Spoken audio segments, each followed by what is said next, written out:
Have you ever wondered how a dwarf fighter would train in real life?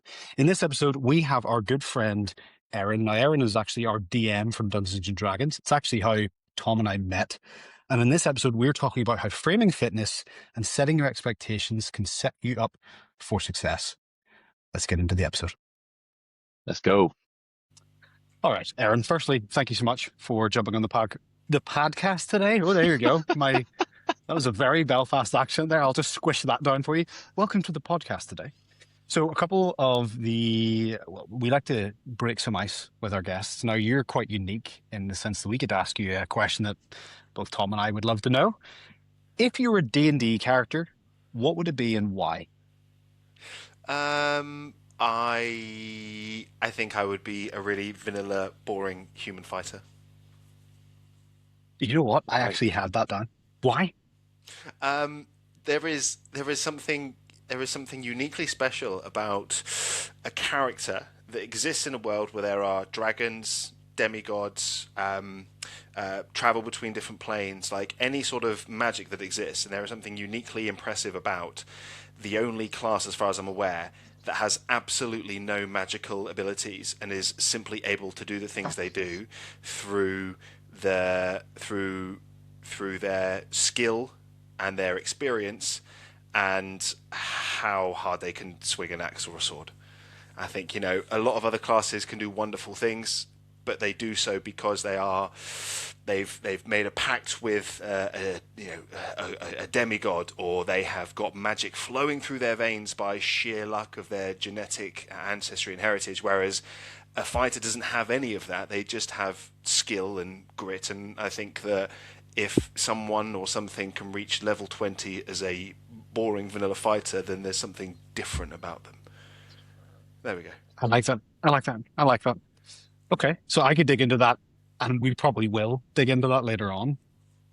The next question we have for you, for someone who's never heard of you, what problem do you solve and who for? Well, it depends, really.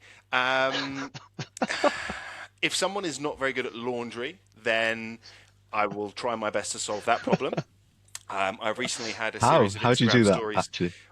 Well, I I've solve had, these as had a well. series of Instagram stories do quite, sort of like reach quite a few people and get quite a few interactions recently. I was explaining the difference between the detergent drawers, what temperatures you should use, different spin cycles, garments, what you should separate, and actually that kind of went down quite well. So that was a problem that I tried to help solve. Mostly lads getting in touch who, if I've been honest, hadn't been pulling their weight at home. So hopefully fixing relationships there as well.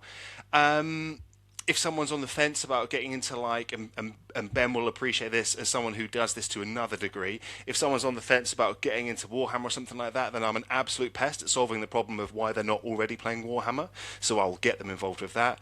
And I know Ben does that to an even greater degree than I do. D&D, if someone, or not at the moment, but if someone previously shown an iota of interest in potentially like playing D&D, I mean, like Tom was like, oh, I read a few fancy books once, and then 2 months later, he's knee deep in a D&D campaign for 3 years. The problem Speaking was, orc? yeah, exactly. The problem was Tom wasn't playing D&D, so I solved that problem. I also help people get strong. It was a bit. trained. It was a bissel, actually. It was Abyssal, wasn't it? And Abyssal? didn't you make like the dog bark or something? You Yeah, did, that's right. Yeah, and you gave Reb the ick. yeah. She wasn't happy. Neither wasn't. Reb nor Waffles were happy. No. I was. If that counts for anything, I was extremely happy and just completely flabbergasted at the fact that you just broke that out randomly, and it was very good. It was very, very good. But It's impressive. continue, Aaron. Sorry, the last person that you would help I help if they didn't need people Warhammer, D&D, or laundry. get a bit stronger and do some training from time to time. Yeah, less interesting, but how I actually pay the bills. You know what? I would agree with you there. I think that the other elements are obviously a lot more interesting. And I don't know about you, but when I got into fitness, I thought, if this is the most interesting thing about me, the fact that I pick things up and put things back down again, I'm probably not doing well as a human, if this is the most interesting part of my life. And I think that you've just spoken very well to that. But the laundry being at the number one thing you talked about, you know what? That's fine. That's fine. Love it. But yeah, the Warhammer, the D&D, incredible. So, what is Team Uruk? What's the question? Team Uruk. It was a silly thing during COVID lockdowns. A couple of clients I was training at the time, we just came up with this idea. I can't remember exactly what it was, but it was just the sort of not motivation to train, but how I would explain and how we would explain the reasons and some of the methodology behind why we were training. At the time, I think probably still is the case. There was a lot of content around, like you get bodybuilders, you get powerlifters, and you get CrossFitters, and I was just kind of being a bit silly and tongue in cheek and saying that I was training to be an Uruk Hai, and I would list off the physical qualities that were required to be an Uruk Hai, and they kind of aligned with how I trained and some of my clients liked to train. So that was it basically. I just pretended I was like I was an Uruk Hai training to do the stuff that Uruk Hais do. It's about as deep as it was. It's just not. I think it was when like hybrid training was just kind of, well, it's obviously still massive, but like becoming more and more popular, and it was kind of like I saw it as your sort of throwback and kind of gamification of that, in terms of like why would you just be big and strong when you can also run for long distances and do all this cool stuff. Yeah. So I think the original post was something like big enough to fill out a double XL because the Uruk-hais are all massive, strong enough to go toe to toe with Aragorn, fit enough to run as though the very whips of your masters are behind you or something like that. And it was all just general training, but it was just a bit more interesting and fun and silly than saying Framing. I'm a hybrid athlete. Yeah. And there's something go on, sorry. Sorry, just to give people context of what an Uruk-hai is, it is a giant orc in Lord of the Rings, for those people who are not nerdly inclined. I mean, first of all, you should be, and the fact that I have to describe that it pains me a little bit, but sorry, continue. It was your framing of it all, which is important. I think as well, I think especially on Instagram and visual platforms, there is with the word beautification of fitness, and everyone, whether we're talking about bodybuilding, CrossFit, high rocks, there always seems to be this underlying thing of how handsome, beautiful, pretty, nice people look whilst they're exercising, which is obviously a big reason as why people exercise. And Uruk-hais to me have always been quite uniquely ugly. And so I think a lot of times people get into training because they want to look a certain way, and that's perfectly fine. We all do, I imagine, to one extent or another. But even just on a personal level, for me, it's a nice reminder that it's the functionality of the Uruk-hai that only matters. Like no one's ever said, like the Uruk-hais don't get the hobbits on their back and then whip their t-shirts off like they're about to run a high rocks race. Everyone's like, look at them. Like, no, they're horrible. And I've got like chipped teeth from basketball, and I've got like acne scars. I didn't go on Roaccutane. I got one ear that hangs down slightly lower than the other because it got stuck in someone's pocket in a mall and partly ripped off. I broke my nose twice during a rugby game, during two different rugby games actually. In one rugby game, it didn't get reset. It just happened to re-break it back into position during the game. So like I've got all these like odd shapes and all that. And so for me, it's on a personal level, a way to remind myself that fitness is more about that sort of stuff. Like, yeah, it's nice to have bigger arms and muscles, but to avoid going all in on the presentation of fitness and instead be grounded in, can you run around carrying some hobbits? I think we maybe should have framed this episode to start with and talked about how we know you and why we've asked you on the podcast. And I think what you've just said there is exactly the reason. I think sort of like the way you go about your coaching and to a certain extent gamifying how you go about it and like the client challenges you do, that sort of thing. I think like I really like that in terms of sort of the interest it generates and how engaging it is for your clients to kind of go through that process. But just to kind of bring things back, obviously, for like how we know you. Obviously, I've personally known you for a long time through our mutual friend Dr. Mike. But the three of us together, so Aaron was our DM, our dungeon master, and he ran our D&D campaign.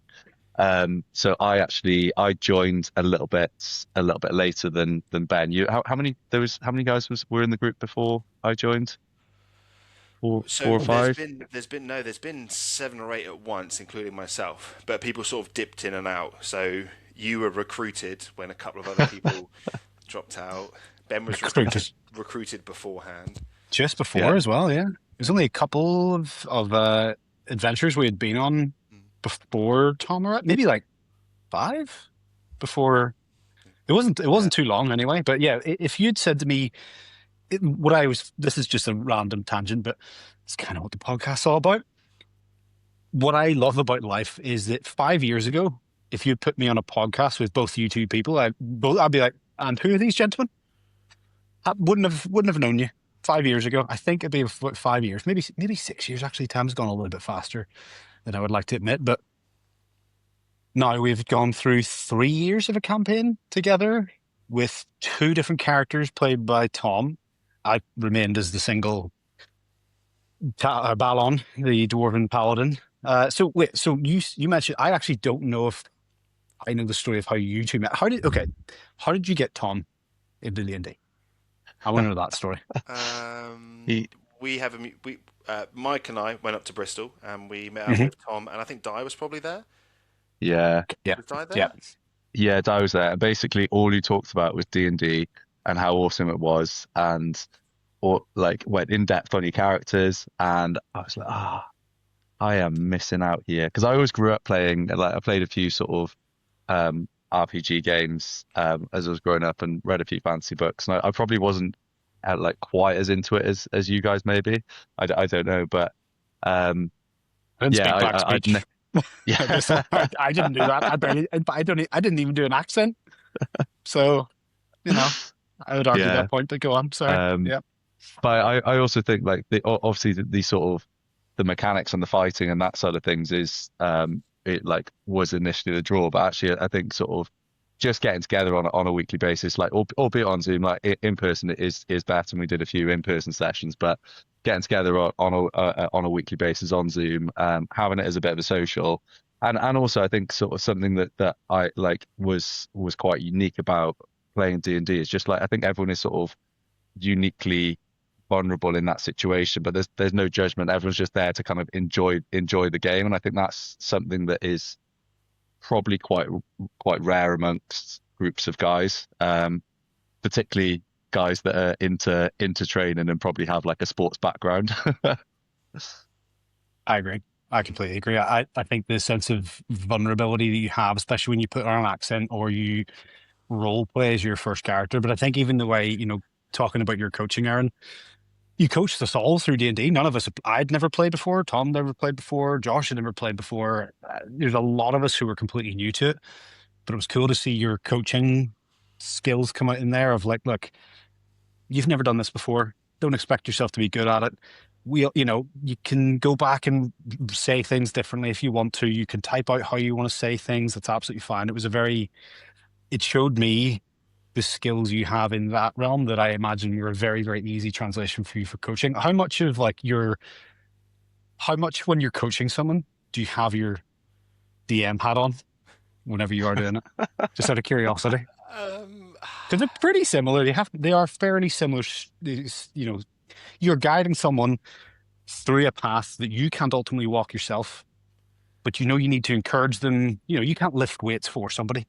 You can put them in a situation, but I'd just like to know like how much of it is I mean, interchangeable, if at all. I don't think any of it would be intentional. Like if someone's struggling to do a split squat, I don't. But like I don't, it doesn't cross my mind about D&D necessarily, unless I'm making obvious, sort of analogies, references. But I think it's probably similar with everything, isn't it? Like if you're learning anything, if you find yourself in a position where you are providing information and knowledge, or you're trying to encourage someone or motivate someone to do something, it's all kind of the same thing to an extent, isn't it? It's managing expectations. It's working out how to make something make sense for the other person. Everyone sort of not speaks different language. Well, Tom speaks different languages, a few different languages, but Yeah. everyone has different ways of understanding things. And so getting Reese to understand something would take a different approach than other players, but Reese kind of just figured everything out anyway, and oftentimes Yeah. figured out all of my stuff as well, annoyingly. But yeah, it's all it's all the same, isn't it? Like if you're teaching someone about, well, if you're teaching anyone about anything, and you're in a position where you already feel like you know a little bit more, it's all the same thing, really, isn't it? Communication, managing expectations, reminding people about what progress looks like and what really matters, like the enjoyment part of it, and engaging in the process itself rather than being quote unquote good or done or having completed something. So I guess there's crossovers, but only the same way that there's crossovers with everything, really. Like I think any of us could quite comfortably run a campaign and DM sessions. Well, I would disagree with you, Max. I tried to do a DM session, and it very quickly showed me how much better skilled you were at it, because you've done it so many times. You're able to adapt to things very quickly, which is fantastic to see. But pause you there, and just a little bit of polite pushback. You just said it yourself. You went, you were better than I was because of all of the experience you had. So no, I think everyone could have DM'd in some way. Like every person that played that game in some way manages and or coaches other people, whether it's at work, whether it's with their jobs. Everyone could. Not everyone could do it immediately to the same degree, but you guys got to remember, like, neither of you two saw my first sessions. Like True. you didn't start Very playing important. until like 5 months later or something like that. Like I was already 100 hours in. So like you didn't see where I was the way that I saw and we saw where you were, Ben. So right now, if we said, right, let's roll some dice, yeah, maybe you wouldn't feel comfortable DMing or running a campaign. But the goal wouldn't be to do that, would it? Just like the goal wouldn't be the first time, you've never done you don't do jiu-jitsu, do you? No. Tom does jiu-jitsu. Do you think if you walked in with Tom and started rolling, you would expect yourself to be as comfortable doing jiu-jitsu as Tom is? No, I'm not very good, not at all. to be fair. You know the point I'm trying to make. Stop picking holes in the argument. I'm running with something here. Okay, just nod. Go, Sorry. You would still be physically better than me, Tom. But that's the case with most things when it comes to physical things with Tom. It's like, I did this thing. Tom's probably better than me at it. Yeah, okay, Tom's uncanny. Tom's a bad example. My point is, it's the exact same thing. So with the fitness, with the DMing and all that sort of stuff. Like, today you might not feel up for it or super confident, but you could still try. And the process would simply be that the expectations would be that the session is going to be, well, it will probably be completely shit and rubbish. That's all right. The session will most likely be completely rubbish, because how could it be anything else the first time you're ever running it? No one would have any different expectations of you. Just like the first time you try to do handstand walks. If I try to do handstand walks, I wouldn't get annoyed at myself because I can't do them. I'd be like, I'm going to be absolutely awful. I just have to give it a go. So I disagree. Everyone can DM. Everyone can be good at most things. I think it just takes time and a big enough lever. There you go. Yeah, I agree. No, I agree. I literally went a bit of a tangent there, because you said you couldn't do it, and I'm not accepting that, Ben. You've got to have more belief in yourself. I give it a go. Look, I enjoyed it. I did enjoy DMing, but it does put into perspective what time and experience, the difference in the quality, which it didn't stop me from doing it. But I think just from a coaching perspective, do you find that a lot of our jobs, obviously all being coaches, is that managing of expectations? Is people seem to think that basically the managing of expectations is a significant part of our job.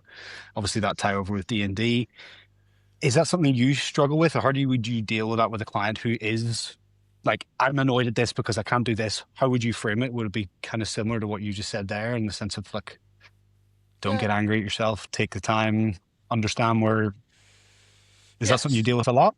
Yeah, I think so. I think that's probably the first conversation I have with most clients, because it comes up sooner rather than later, whether it's about exercise, nutrition, activity, anything like that. I think I always try and find a way to make it make sense for them. So, I talk to them about work or their hobbies or things that they like doing or they're good at, and try and say, right, if someone was talking to you, if I came in for day one of working in wherever it is that they work, and I said those same things to you, what would you be saying to me? and they go, duh, duh, duh, and I go, cool. Exactly. Well, I'm going to turn around and basically say the same thing to you. Yeah, I think the expectations is a big one. It's a big challenge, especially because of the narratives, the messages that get reinforced online on social media and stuff like that. But yeah, I imagine similar for you guys for the most part. Yeah, Yeah. I think the probably the issue with training and fitness and like all of that sort of things is there's so much more comparison online, whereas for D&D DM, like you don't know until you start. Whereas like I think everyone's got this like with training, this preconceived idea of like I should be able to do this because this person can, I should be able to do that because that person can. But I think yeah, obviously for D&D DMing, it's quite niche, isn't it? Yes, yeah, I suppose. Yeah, I suppose so. Yeah, yeah. And then you But get yeah, going, so you're like, oh, same. hang on, I'll do this. Yeah. Yeah, it's the same. It's the same thing. Like say, managing expectations, and making sure people aren't being too hard on themselves, and like appreciating that it is a process, and that like with a bit of time and a bit of practice, they can get there. Um, in terms of today's episode, one thing that we were going to specifically talk about is the key training approaches for different character archetypes. So we're going to go through a couple of different characters, and we want to give you we want you to give us the key training approaches that you think would be most suitable for these characters. So if we start off with a dwarven fighter, give us the key attributes that they have and the key things that they should be doing to develop those attributes. Okay. I would be keen to hear Ben's input on this, especially given that he has played a dwarf. Paladins are very similar to fighters. I think first of all, high strength, high constitution for the most part. So I think for me that's going to be a calorie surplus, a small calorie surplus for a reasonable amount of time to make sure that you've got fuel for training, but also you're building muscle tissue over time, getting a bit heavier. You're going to be the tank of the party most likely, so you're going to need to plant your feet. So high strength, so heavy resistance training, all the usual sort of thing, bit of power thing, bit of bodybuilding, those sorts of approaches. I think constitution for me is more about general fitness than anything else, maybe with a little bit of mobility. So we're probably looking at some generic conditioning approaches. Doesn't need anything too fancy at this point. They don't need to be wowing anyone with their marathon times. They don't need to be smashing anyone on sprints. I think that leans more into dexterity, but I want to know that if I put a dwarven fighter on an echo bike, they can smash up 500 calories in half an hour, no problem whatsoever, because they're going to be in the thick of the fighting. They're going to need to be able to sort of like have that consistent output. You've got the paladins like Ben coming in from the flanks with the big hits. It's the dwarven fighter that's going to be staying in the thick of it and just keeping that constant pressure on the enemy, drawing their attention. And so if they start gassing out and looking for someone to take their place, then the party is in real trouble. So not fussed about speed necessarily, not fussed about any one particular metric. I just need them to be able to just sort of like keep plodding along. I think that would be my primary focus. There's lots of other things you could put in alongside that, but I think I definitely want them to be big and heavy and strong. I want like dense, good density, where so their armor feels light on their shoulders. Maybe some sort of strongman conditioning type work. We're talking big, thick traps and big neck to avoid concussions, because they're going to be taking hits. Like their job is to get in there and just start taking hits. They're going to have goblins smashing them from the side. They're going to get arrows and slingshots, like pinging off their helmet. So again, a thick neck, good traps, limit the degree to which concussions are likely to occur. I think is a good solid start point. Definitely. How about Just you, Ben? Would you- Sorry. I mean, yeah, I agree. I like the focus on the density of the muscles in the neck to avoid concussions. I mean, it's a phrase I use quite a lot because it sounds nice, but your best ability is your availability. I think recovery would be such a big aspect. The fact you mentioned a calorie surplus, they need fuel. They need to be there. It's no point in being a big, strong fighter if you've hurt your knee and you can't show up because you're not recovering. I could imagine a dwarf fighter eating a lot, training a lot, but then I would say if you're not seeing them training or eating, you're seeing them sleeping a lot. I think that would be a huge priority for them because, yeah, you can be as big as strong as you want, but if you can't show up and you're constantly injured or you're sick, that recovery element would need to be arguably, I would say better than most other classes if you were looking at from that perspective of Yeah, just and then and any second that they showing get to up. take a few deep breaths, we're going to need to make that count. You know, like even thinking about taking something like an assault bike, I'm less fussed about their peak outputs.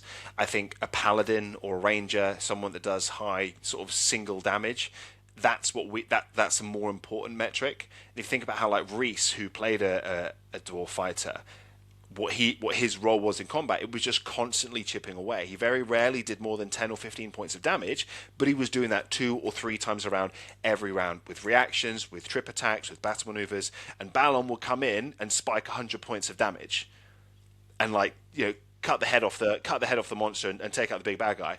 Reese was just consistent, just predictable, reliable, and so I think that's what we want to see from a physical standpoint. I'm not fussed about what their 1 rep max bench is. I don't care how high they can box jump. I don't need to know how fast they can sprint 100 meters. I need to know that if I put him on a Rogue Echo bike, he's going to put out 500 calories in half an hour. I need to know if I put his body weight on the bar, he can just rep it out for as long as he wants. I need to know that he or she or they, if I give them a heavy sandbag that weighs as much as the barbarian who's unconscious, I need to know they can put it on their shoulder and just walk. Just walk. I don't need you to run. I just need you to walk a long time out of the dungeon, up the hill, back to the town. Then you can drop Jurak at the feet of the apothecary and heal him up. And then That Jurak will get reminds up and go, me, "I was fine all along." didn't need that. That's what I think we're on the same page there. Tom, were you I, about to say something before Ben got carried away? so yeah, I got 2 points. Firstly, just having read like quite a bit of historical fiction, this like it sounds exactly like sort of ancient infantry would have been into like the ancient Greeks. They marched 26 miles and then fought the Persians. Like that's why it's called a marathon, because they marched from Athens to the coast to fight the Persians. So they like marched that with all their kit and then did the fight after. And same with like the Roman army under Julius Caesar when they were carving paths through Mm-hmm. Gaul, and they'd march all day.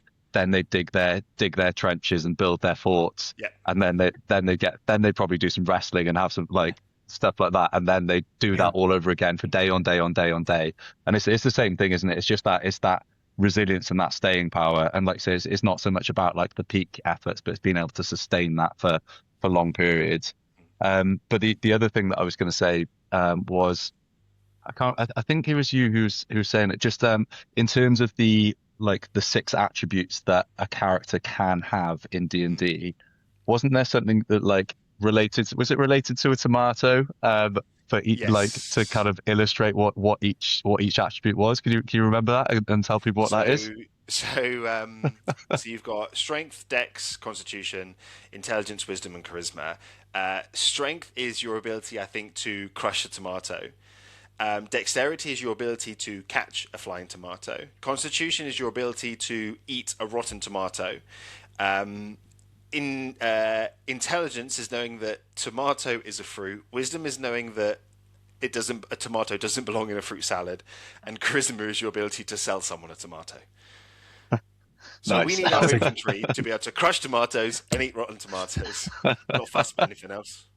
That's not also my Nice. thing. That's stolen from someone else. I read that online once. that's It's not everything my though, thing, isn't it? obviously. That's everything. There's no Yeah. originality Yeah. anymore. I didn't come up with But that. you were mentioning about marathon, by the way. The fun fact is the guy who ran back to the king ran the 26 miles, delivered the message that Persia was attacking, and then died on the spot. That was also the story of the marathon. So I think Oh, his that's the constitution was not good. terrible. 26 miles. I mean, does it like again? This is a conversation I've had with a couple of clients, but I think, and you guys may agree with me or not, but I think hearing what the men of old were capable of doing really reflects how soft we are as a general society, like what they went through. And then, yeah, they would do all that, and then they would fight and wrestle. Do you not find that, and again, you may not, but people are very quick to give themselves a ball when it comes to, oh, I've got a sore elbow, I can't train at all.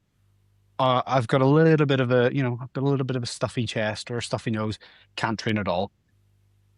I think that so many people do not give themselves credit for what the body is capable of doing a lot of the times, that it's more likely for humans to pull back than to push forward. Now, again, knowing the circumstance, sometimes the best thing you can do is pull back. But I think so many people, from my experience, just as a general, kind of no, they're very quick to be like, can't do it, couldn't do it. When you hear about all those stories and those people, you're like, we've gotten a little bit soft, I think. Do you guys agree, disagree? What do you think? Tom? Um, yeah, I think there's a lot of people probably do have limiting beliefs because I think like that there's a lot of information online that tells people they can't do things and then they just embody that and they live that rather than actually sort of testing that. And I was actually thinking about this when the other day when I went out I went out on my bike for the first time in ages and I rode for like an hour and 45. So like quite a long way and it was a bit uncomfortable, but just sort of I think doing long endurance stuff in particular for me is something that kind of helps me take a step back from things that I'm like, oh, I don't think I can do that, and actually sort of gets you questioning those things a little bit. And I think sometimes within training, having things that you don't think you can do and then just going and trying and do them is a really good mindset to have. And obviously not all the time. Like you have to be sensible in terms of how you go about approaching things like that, and you don't just like smash yourself all the time. But yeah, I think there's often a lot of things that people tell themselves that they can't do when in actual fact if they just went and did it, they would be fine. Like another example I got in my head is like not like I can't train because I've not had anything to eat this morning. It's like, well, Yeah, like you'll be for fine. example. Yeah. How about Yeah. you, Aaron? Have you got anything to add to that? Um, I agree and disagree. I agree with the point you're making about sort of limiting beliefs, a bit like what Tom was saying. So I agree with you wholeheartedly on that. I don't know that I would say that people in general are soft. I think two things spring to mind. I think first of all, a lot of the a lot of the men from history and in those stories and all those sorts of things, like a lot of them would have been professional soldiers at some point. If we think about like a lot of the ancient Greeks and Spartans, correct me if I'm wrong, so don't quote me on this, but I think a lot of them had like slaves, so they didn't have to do any of that stuff. They could just dedicate their life to training. I think as well back then people were physical from a much younger age because that is what was required of them. You know, everything was physical. There wasn't any need necessarily, wasn't as much of a need to be smart, to learn new skills, and so we live in a very different world, and so people aren't exposed to that. So I don't know if I feel like saying people are soft does them a bit of a disservice because I think people work hard, but they work hard in the ways that they now need to. People don't need to go and run miles to collect water or to hunt. They don't need to spend hours, not everyone at least, out in fields. They need to go to work and sit on a laptop and earn enough money to pay off the mortgage so their kids can go to school and they can get uniforms. So I think people are tough, but just in the ways that they need to. And maybe we in some ways glorify that, but what were those individuals like? What did they have to do? You know, maybe they were more physically tough, but is that a better is that something that we want to replicate, or is there like a middle ground, like you were saying about saying to people, you're probably more capable than you realize. You can choose to do some tough things and it'll be good for you, but at the same time, people back then, you know, like I say, the Spartans all had a bunch of slaves. They could dedicate their lives to incredibly tough, demanding training, as far as I'm aware, because they didn't have to worry about laundry like I do. Yeah, So yes, I agree I agree and disagree. If that's yeah, Yeah. No, I mean, sorry, mate, go. I completely get that as well. It's the environment that has shaped us in this way.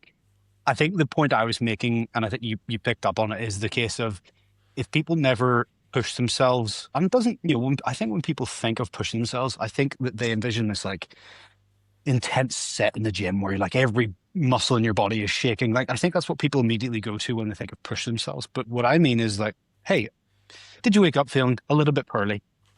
But are you capable of, could you go in and do something? Mhm. I think that's kind of what I'm saying of, Yeah.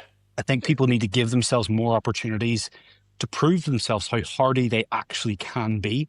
Hardy, because I think that's a great word of summarizing a Dwarven fighter. They're hardy, they're steadfast. And I think it's unfortunate for me to see so many people not taking those opportunities to prove it to themselves. But hey, I'm maybe, and in all likelihood, way more capable. Sorry, way more capable than I'm allowing myself to be. And I think that's from my perspective how I was trying to frame it. Yeah. I just think it's reflectively looking back at what those people were capable of doing, and then thinking, if I have to walk an hour and my shoes are slightly uncomfortable, I'm like, I'm just going to give up here. And they were walking 26 miles in sandals over rocks. Bloody impressive. Okay, so Dwarven Fighter, we've covered that. Now we're going on to someone who will have a better opinion of this than me. What training advice and what way would you see an Elven Ranger training, Aaron? And then I think the best thing is we get Tom's opinion on Tom this. kick us off? No, you start, mate. You start. Okay. Elven Rangers should follow Tom Project Performance on Instagram and do what he does for the most part, because it seemed to work out pretty well for Fendro. I think dexterity is going to be incredibly important. So we're looking at maximal outputs, most likely in the form of like jumps and not like heavy loaded stuff. Although elves are probably quite strong as well. How high can you jump? How fast can you run? Can you get into some pretty athletic or gymnastic positions? So like being able to lever yourself out at a funny angle and then fire a bow. If things like Mongolians almost like leaning across out of their horses, or like when Tom does his dragon flags out to the side. I'm sure if he wanted to, he could learn how to do that with his feet, and then he'd have an arm to shoot his bow. So I think that's going to be important. I think an element as well of mental and emotional control. So I'm picturing Khan the Betrayer from Warhammer 40k, and as far away on that spectrum as possible for an Elven Ranger. So being able to train and exercise whilst feeling at peace and calm, because wisdom tends to be quite an important characteristic for those sorts of characters, and you can't be very wise if the nails are biting and you're raging like a berserker. I should have just gone berserker barbarian really, rather than Warhammer. I'm sort of crossing over here, aren't I?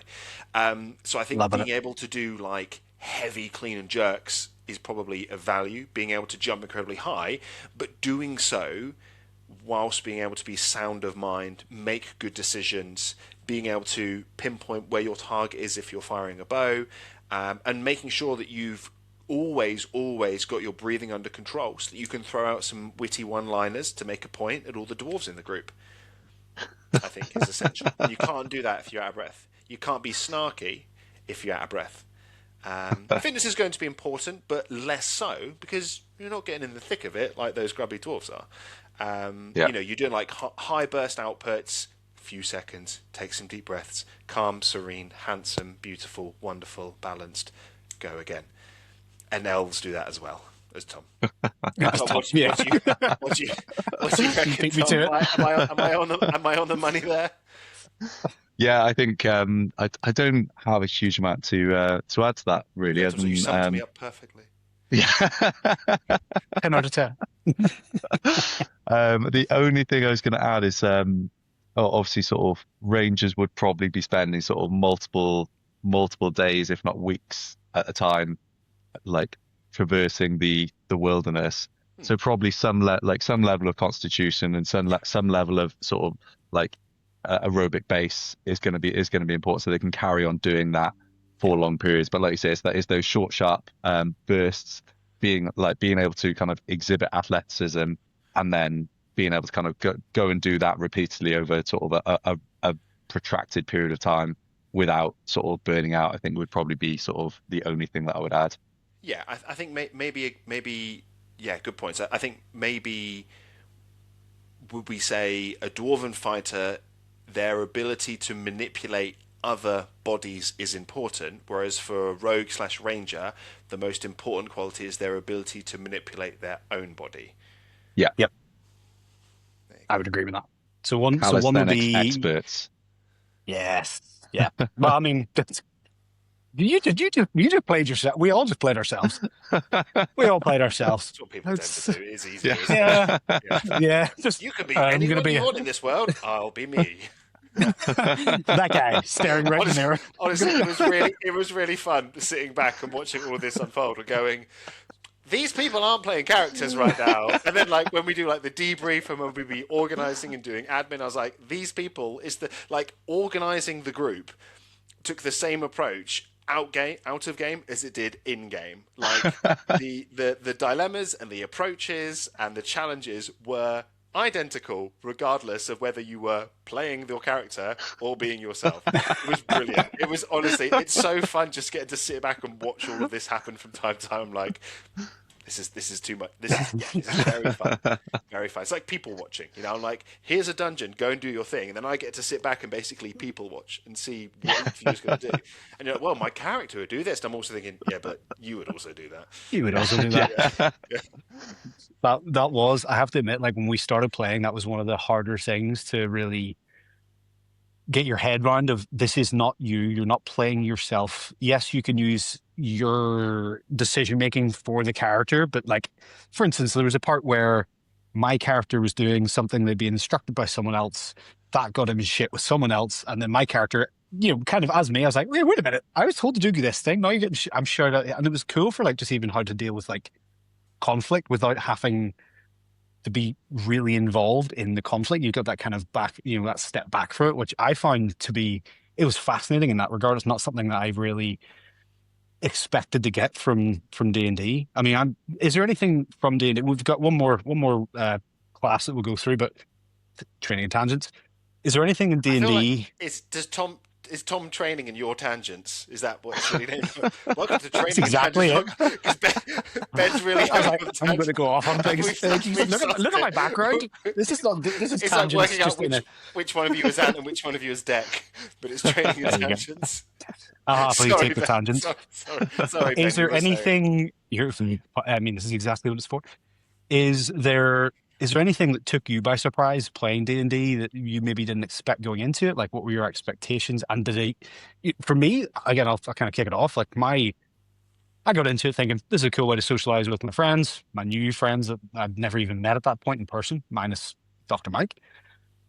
Like, I didn't expect to have as much fun, I think. And as Tom mentioned earlier, I thought I would get into it for the combat.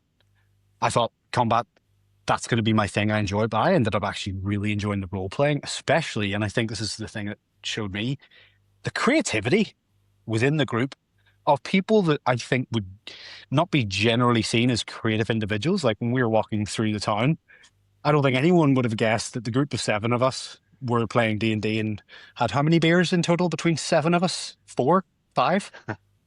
Like, it was just, dude, yeah, there's a lot of Pepsi Maxes. I think that's the part that I didn't expect. Is there anything that D&D give you that you did not expect? And Tom, you can answer this as well. Is there any sides of it? Like, obviously, the people watching element for you, Aaron, was probably fascinating. Yeah, I mean, it kind of brings us back, doesn't it, to that initial thing about expectations. I try not to have any expectations of anything to an extent. I'd never done it before. It was purely just an idea. I think we were coming out of lockdown and I was playing video games with a couple of friends and I didn't want to be playing video games anymore, but I still wanted to have some sort of socialization, you know what I'm trying to say. Yeah. So I pitched this to a group of people, some of which I was playing like video games with at the time, stuff like that. I had no expectations. I'd never watched any of it. I'd never done any of it. I just thought I'd give it a go and just see what happens and just run it in the way that made sense and was the most fun for as many people as possible. So no, I didn't really have any expectations. But just had a lot of fun and a lot of interesting things came out of it. You know, a lot of interesting things came out of it. But not this podcast being one. I suppose, yeah, everything. Yeah. Right? It's strange, isn't Yeah. it? Yeah. So not any expectations, but lots of very cool surprises, lots of cool moments. Yep. Yeah, lots of really cool experiences and some challenges along the way.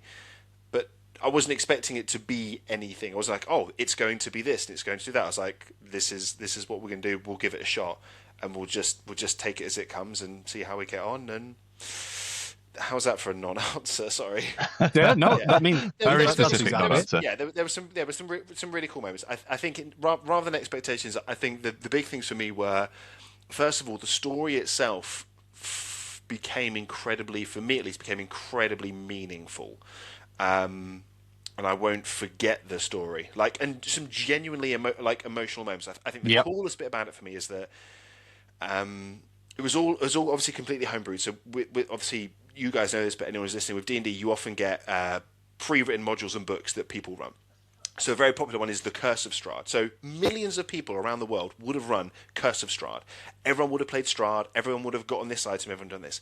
But we created everything from scratch, and so at no point, maybe at some point in millions of years, there's a statistical chance that a group of people will create what we did.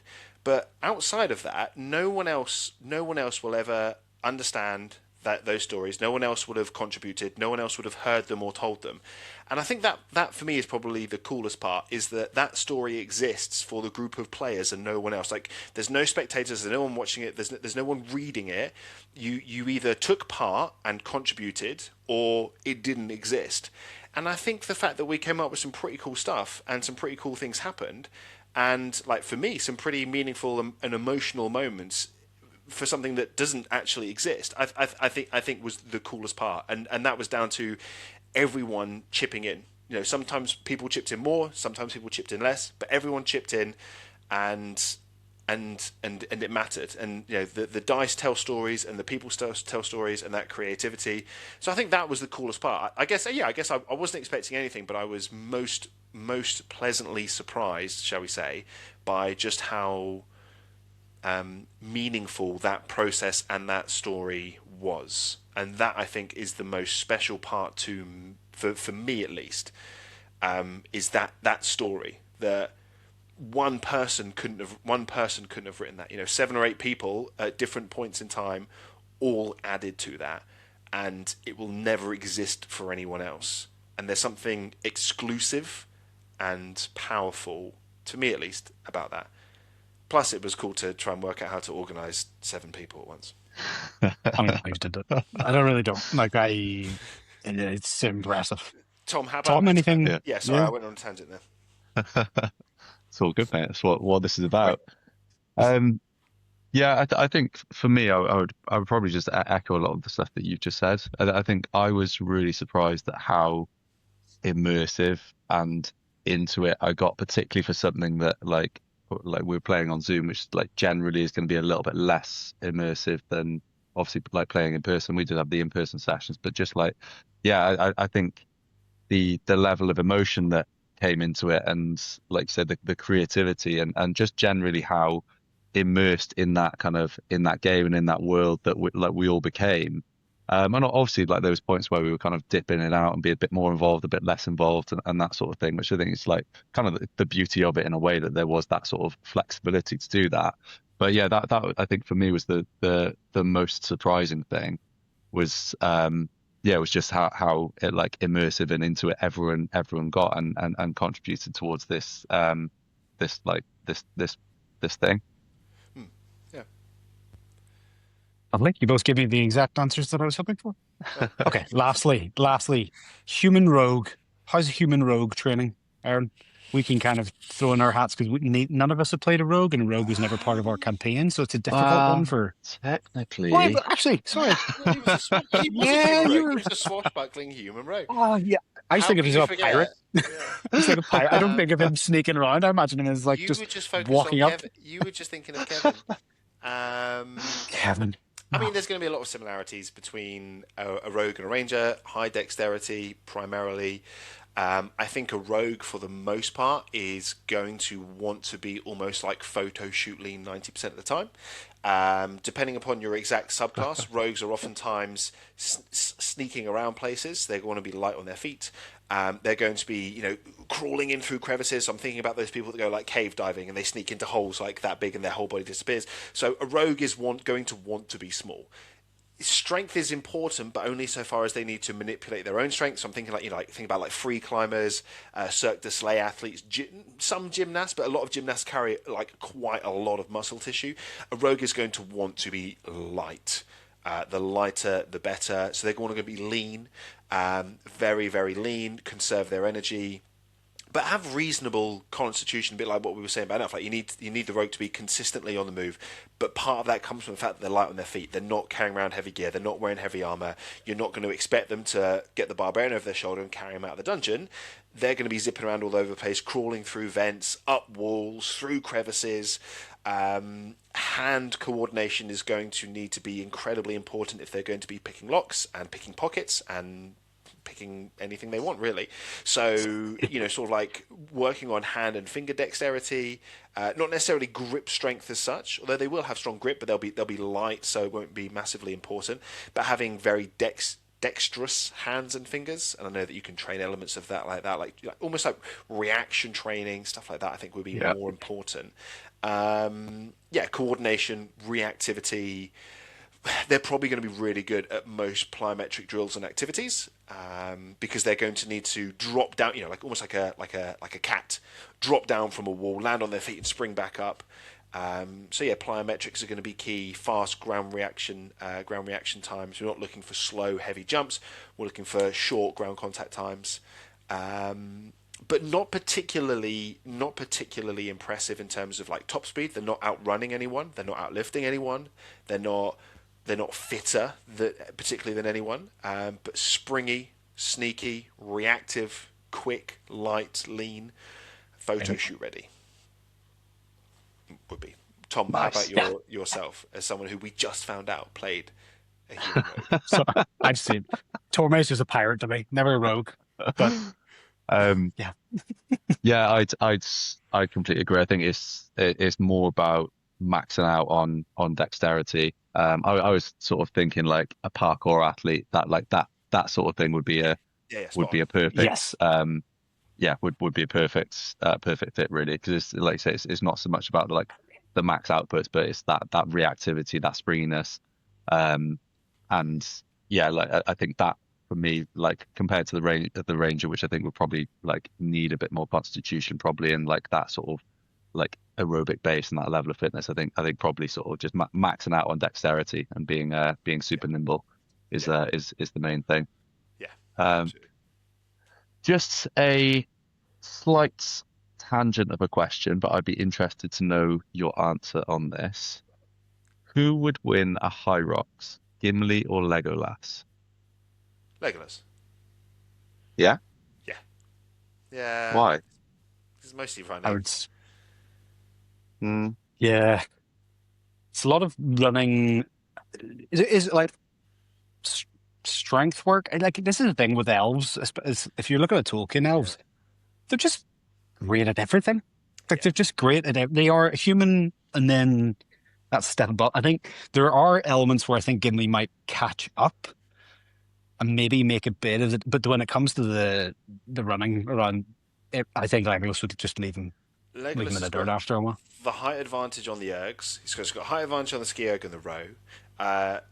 Burpee broad jumps. Don't get me started. The guy can walk on the snow, like, no problem whatsoever. He's going to be putting out kilometer times twice as fast as Gimli. So on the very few occasions where Gimli does get a chance to catch up, he's already going to be way behind. Or Gimli's going to have to empty the tank to catch up, and then Legolas is just going to leave him in the dust on the next run. I don't think it's close. A closer race would be Aragorn and Legolas. That would be interesting. But Gimli, I'd still give it to Legolas. He's just not the right. And I know I'm probably not meant to say this. He's not the right body shape. I'm just going to say.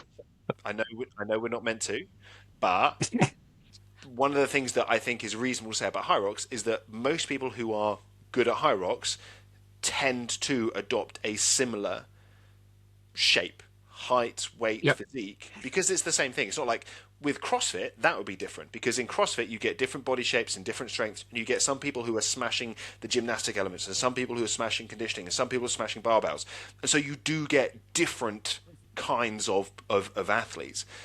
But the more people that do Hyrox, what I see is that the people who are really good at it tend to all kind of fit into the same box, so to speak. And I just don't think Gimli fits in that box as well as Legolas does. I'm sorry to say that, Gimli. There's nothing wrong with your body, Gimli. You're perfect the way you are. You're just not perfect enough for Hyrox. But yeah, if you just look at like stride length, like Legolas with on the running, because Yeah. I think a lot of people don't realize like High Rocks is it's a running event with a little bit of functional fitness rather than a functional Yeah. fitness event, isn't it? It's Yeah. like you're doing eight 1 kilometer intervals with some stuff in between. But it's Yeah. like if your running isn't up to scratch, you're gonna struggle no matter how good you are on any of the ergs or pushing Yeah. sled or carrying weight. Yeah, exactly. Like what people are putting out on average, like a 150 over 500 meters on a row, for instance. So even if you get someone who is an elite rower and they put out 135 over a kilometer, great. They're going to save 25 seconds on the rower, Yeah. and then they're going to get lapped on the run because it's a kilometer that they've then got to run. So yeah, the benefits to being significantly better on the ergs is far outweighed by being better at running. Says more of it. Yeah. Sorry, Kim. Yeah. I want to say I Gimli. think it's good I got good a soft answer. spot. I got a soft spot for Gimli, but facts over feelings.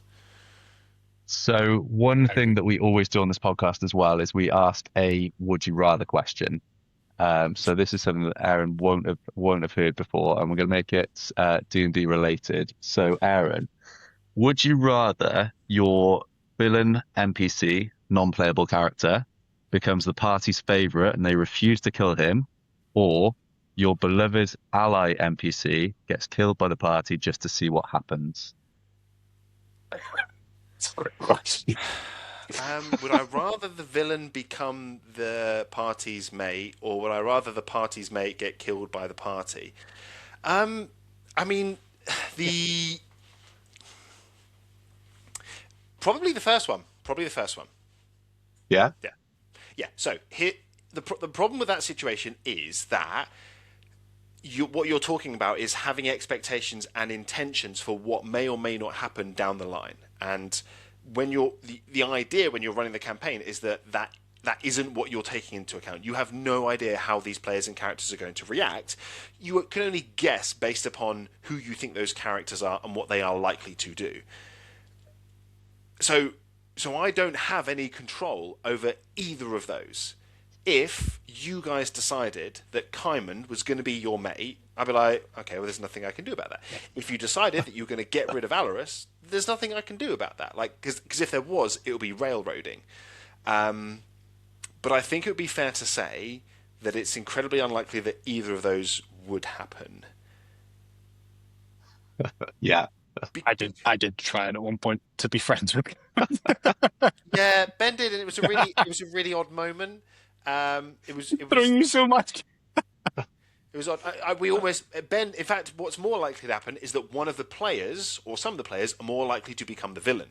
So Kaiman wasn't at risk of becoming the party's friend, but Ben was very much about to join Kaiman to become like the co-villain of the story. And I was like, well, this will be interesting because we'll have to run separate sessions.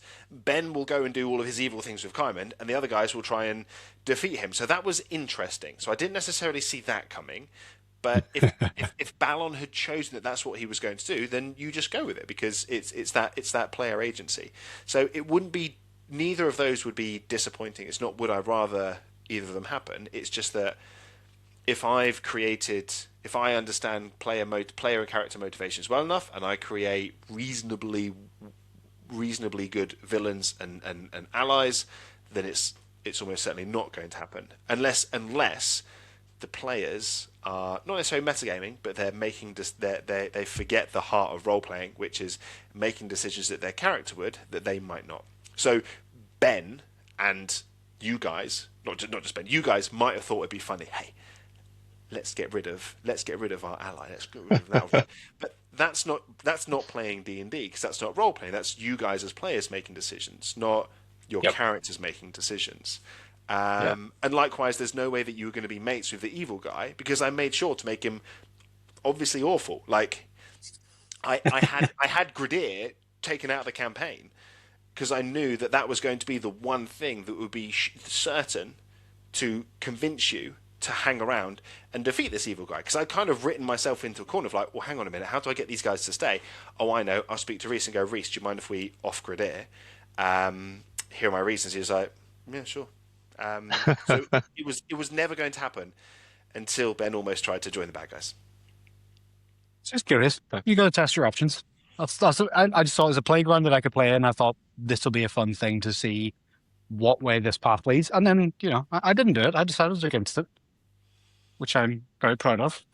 You're very proud that I didn't do any I'm very objective proud. I'm evil guy.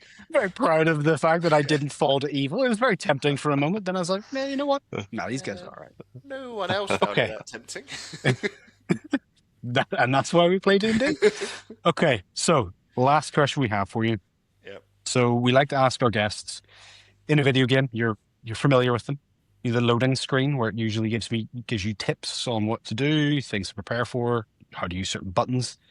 If your life had a loading screen, what text would you like to see being prompted in that loading screen for your life? What for me to read? Yeah, For I think you, it for could you be for or you, others. for just in general. Yeah, you or others. If you could let other people play your game, what information would you like to see them read or have for them? Oh, I don't know. I don't know. Have you asked other people this question? Yeah, I don't there. know. So to give you an idea, one of them was, "This isn't serious. Life's not serious. We all die in the end, or don't take life too seriously." That was one. I'm trying Um, to think.